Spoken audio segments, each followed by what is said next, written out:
তা বন্ধুরা, আমি আমলকির আচার বানানোর জন্য দেখো একটা নতুন আচার বানাচ্ছি। তো এই অনেক দিন ধরে আছে এটা আমার ঘরে। সেই মায়াপুরে ঘুরতে গেছিলাম, আসার পথে নিয়ে এসেছিলাম শিয়ালদা থেকে 1 কিলো। দাদা কিছু করলো না, এখন বলছে আচার বানাও। তো আমি প্রথমে এটাকে ভালো করে ধুয়ে নিয়েছি, ধুয়ে গাগুলো এরকম চিড়ে নিয়েছি, বুঝেছো। এবার দেবো হালকা নুন দিয়ে, তোমার সিটি মেরে নেবো 10-12টা। বন্ধুরা, এবার আমি আচারটা বানাবো। এটা সিদ্ধ করে নিয়েছি, কি সুন্দর দেখো, এটা ফেটে ফেটে গেছে।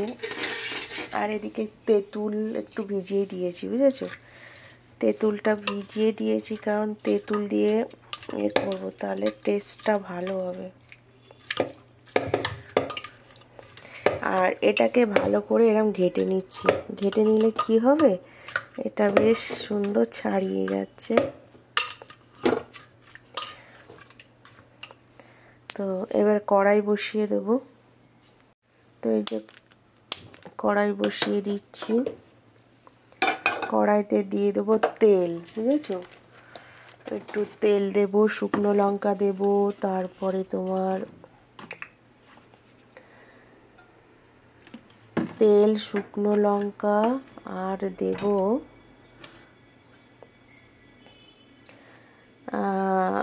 মৌরি। মৌরি দেখি কতটা আছে, এই যে মৌরি আছে আমার। তেজপাতা দেব, আর রসুন দিতে বলেছে। রসুন দেব কি দেব না বুঝতে পারছি না। রসুন দিলে গন্ধ খেতে পারবো জানি না। ঠিক আছে, রসুন দেব না, ওই দারচিনি দেব, দারচিনি। তো দেখতে থাকো।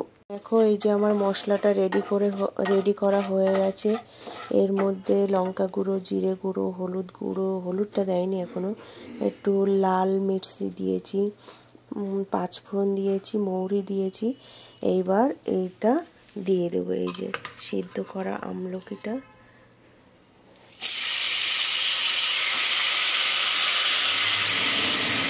ওই আমলকিটা ঢেলে দিয়ে তারপরে এই দিয়ে দিলাম গুড়, ঠিক আছে। এবার এই গুড় দিয়ে এটাকে জাল দিতে হবে। জাল দিয়ে পুরো তোমার কালার চলে আসবে। দেখা যাক, আমি তো ভিডিও দেখে করছি, যদি ভালো হয়, তেমন সুন্দর হয় তো তোমাদেরকে জানাবো। আর এদিকে লঙ্কা যে চিলি ফ্লেক্স করে রেখেছি, চিলি ফ্লেক্স করে তারপরে ওইটা লাস্টে বিট নুন আর একটু ছড়িয়ে দেবো। তাই এটা তো হতে থাকবে। তারপরে তো বয়েনে ভরে রাখতে হবে।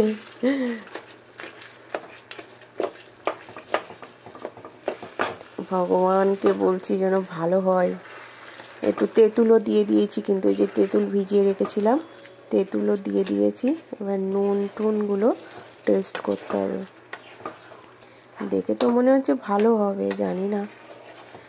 হতে থাকে, জল মরতে অনেক টাইম লাগবে।